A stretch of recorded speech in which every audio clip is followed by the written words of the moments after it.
Chapter 4 of Tractate Sukkah further discusses the laws and obligations of the holiday of Sukkos. The first Mishnah says, the waving of the lulav and the arava can be done for 6 or 7 days by the temple. The obligation to say the Hallel prayer and to rejoice is for 8 days, and the obligation to dwell in the Sukkah and to bring the water libation in the temple is for 7 days. The playing of the flute during the water libation was for 4 or 6 days.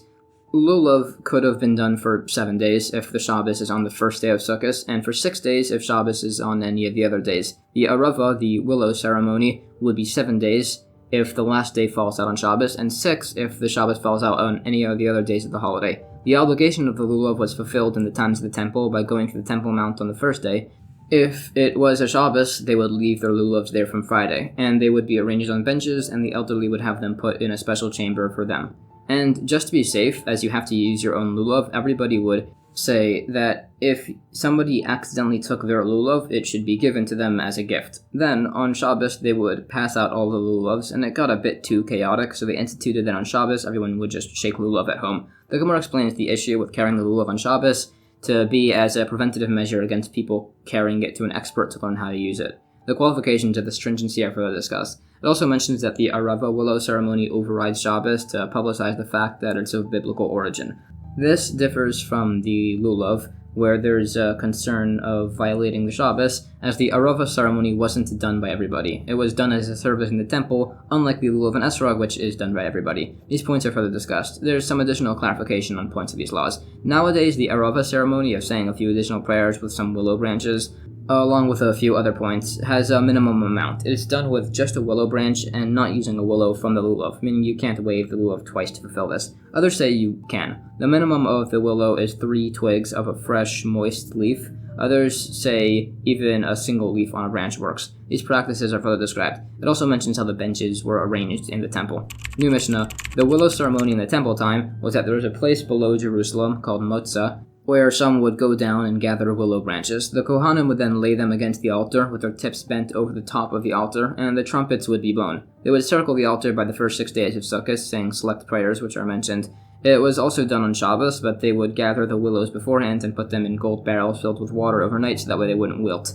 They would also bring palm branches and strike the ground around the altar. On the 7th day, they would eat the kids' esrogim as a joyous custom. The Gemara says the place was called Motzah as it was exempt from the king's tax. It further describes the process of the ceremony. This is all described further. It also goes through the blessings said on the lulav and esrog, which are these and additional points. There's also debate as to when you can eat the esrog and similar points. There are additional qualification. There's further points on certain blessings and on certain waving offerings. New Mishnah. Continuing with the prior, the Hallel prayer was said for 8 days, as is the obligation to rejoice, here in reference to eating the meat of the Shlomim offering, which is also on the final day of the holiday, called Shmini Atzeres, the same as all the other days. The Gemara cites verses as sources, which are discussed. New Mishnah, the Sukkah obligation is for 7 days, as while you don't disassemble your Sukkah after eating your last meal on the 7th day, you can bring in all your utensils and whatnot from the Mincha afternoon time to honor the upcoming holiday. The Gemara says, if you don't have a place to bring in your utensils, some say you breach a 4-hand breadth hole in the schach to disqualify the Sukkah.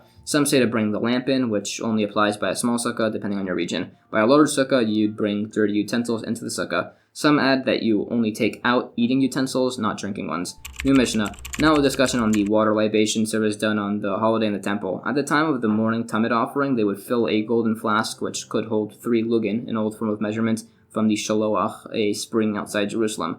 They brought it to the water gate, where trumpets would be blown, and a Kohen would carry it up the ramp of the altar, turn left, where there were 2 silver bowls. Some say one was plaster, but they looked darker from wine. Anyways, the bowls had perforated spouts at their bottom. One was for wine and one was for water, so they had different size holes. The water one was smaller, so that way the water and wine would flow at the same rates. The west bowl was for water, the east bowl was for wine. The obligation was still fulfilled if you poured them into the wrong bowls. Anyways, there are additional points, and they would make sure to tell the pourer to keep his hands raised, as one time the pourer poured the water onto his feet and everybody pelted the guy with their esrogim. This is a reference to the incident from the latter half of the Second Temple era, when the wicked Hashmonaean king Alexander Yanai, or Alexander Jannaeus, deliberately misperformed this service to antagonize the people who pelted him with esrogim, and he used this as an excuse to hire a foreign mercenary army, who then entered the temple and killed 6,000 people. This empowered the heretical Sadducee sect to take more action, and caused even greater issues. Anyways, the water libation was also done on Shabbos, Besides for that, an unconsecrated golden barrel was filled beforehand and stored in a chamber. If it spilled or was uncovered, they would fill more from the kior, which was outside the temple, as you can't use uncovered water or wine. The Gemara cites sources for these points and related discussion on verses. It describes how he went up the ramp and how the other steps of the service were done.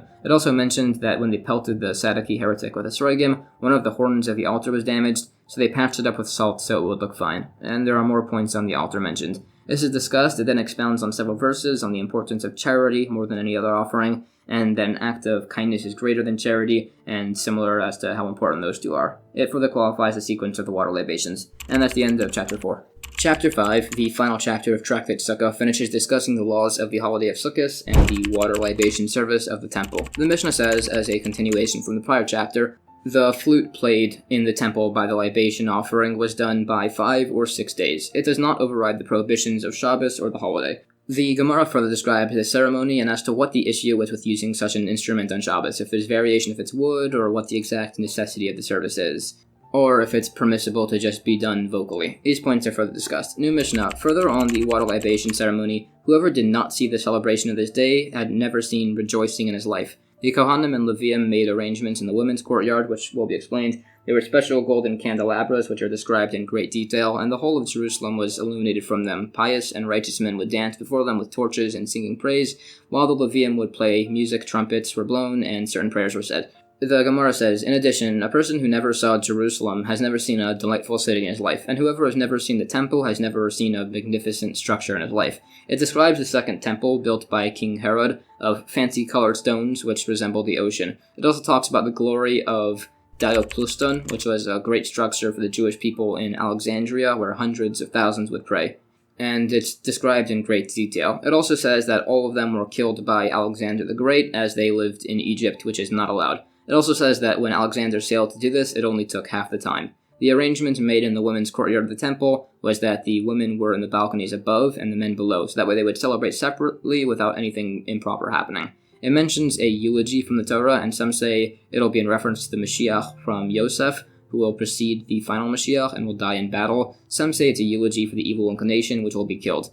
That will be a sad occurrence, as it says that when Mashiach comes, the evil inclination will be brought out and slaughtered, and to the righteous it will appear like a high, unscalable mountain, and they will weep knowing that they were able to overcome it, while to the wicked it'll resemble a strand of hair, and they'll weep knowing that they were unable to overcome it. There are similar related points. It says the names of the evil inclination, evil, a stumbling block, and others based on verses. It also says that the evil inclination antagonizes Torah scholars the most, as there's a story that the sage Abaya overheard a man go to a woman and make plans to travel together in the morning, so he decided to follow them to make sure they didn't do anything improper together. So he followed after them for a long while, and then they reached a crossroads, and they said it was a pleasant journey, and they wished they could continue together further, but they had to go in opposite directions, so they left each other. Anyways, Abaya was watching this and became sad, realizing that he had followed them, thinking that if he was in their place, he would have done something improper. But then an old man, who was Eliyahu and Avi, dropped by and told him that the greater somebody is, the greater his evil inclination is.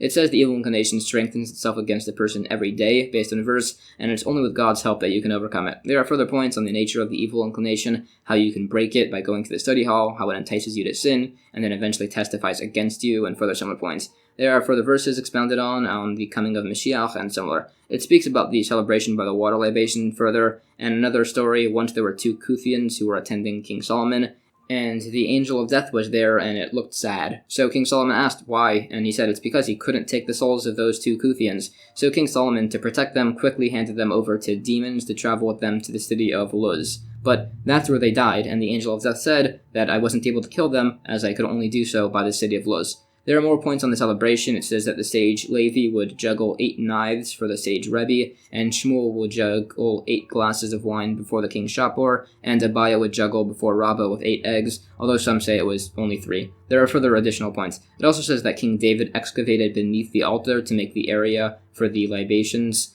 but the waters of the deep threatened to flood the world, so Achitophel, his advisor, told him that it was permitted to write God's name on a shard, based on a logical comparison to the Sota ceremony, which he then tossed into the ocean, and the water subsided. This is further discussed along with the remaining points on the celebration. New Mishnah. In regards to the trumpets blown in the temple, there were never less than 21 on a day, and never more than 48. The different times the trumpets were blown in the temple are described. The Gemara further qualifies these points. The different times of trumpet blowings are further discussed. This goes on for a bit, and it's qualified further. New Mishnah. In regards to the offerings on the first day of Sukkot, there were 13 bulls, 2 rams, and 1 he-goat, and then 14 lambs for 8 watches. On the first day, 6 of the 8 watches brought 2 each, by the last 2 watches 1 each. On the second day, 5 watches offered 2, and the remaining watches brought 1. On the third day, 4 watches offered 2, and the rest 1. On the fourth, 3 watches brought 2, and the rest brought 1. On the fifth day, 2 watches brought 2, and the rest brought 1. On the sixth day, 1 watch brought 2 lambs, and the rest brought 1 each. On the seventh day, each watch brought 1 lamb. On the 8th day, they cast lots like the other holidays. They took turns offering bowls. The Gemara further discusses these offerings. New Mishnah. During the 3 pilgrimage holidays, Passover, Shavuos, and Sukkos, all 24 watches were equal with the portions offered on the altar and in the division of the panim bread. It further discusses the division of these offerings. The Gemara discusses these points further. The sacrifices and their points are qualified. New Mishnah. If a holiday is next to a Friday, either the day before or after, the watches are equal in the division of the panim bread. If there's a day in between, the fixed watch gets 10 loaves and the remaining would get 2. These points are further qualified. The Gemara discusses this. These laws by the temple are clarified further. It also talks about one watch which was penalized due to some of its members doing some improper actions, and it says, "Woe to the wicked and woe to his neighbor," but in contrast, how good is it to be neighbors with the righteous, based on a verse. And that's the end of chapter 5 and the end of Tractate Sukkah.